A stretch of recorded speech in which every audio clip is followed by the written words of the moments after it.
Hello everybody and welcome back to our channel. In today's video, I'm going to show you how to convert an image to a PDF on your iPhone. So first of all, open the Photos app on your device, then choose the photos you want to convert. Just tap on Select at the top right and then pick the images you'd like. You can select one or multiple photos depending on what you need. Once you've selected your photos, tap on the share icon at the bottom left corner of your screen. Now, if you scroll down the sharing options, you won't see a direct convert to PDF option, but we can do it using the print feature. So go ahead and tap on print.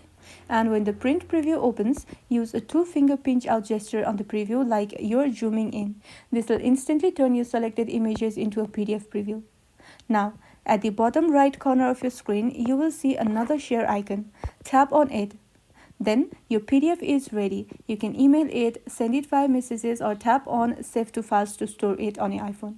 If you choose Save to Files, select the folder you prefer and then tap on Save at the top right corner of your screen.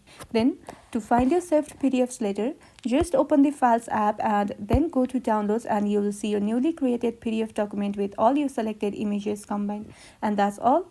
That's how you can quickly and easily convert any image to PDF on your iPhone. If you found this video helpful, don't forget to like and subscribe for more of these videos, and thank you for watching.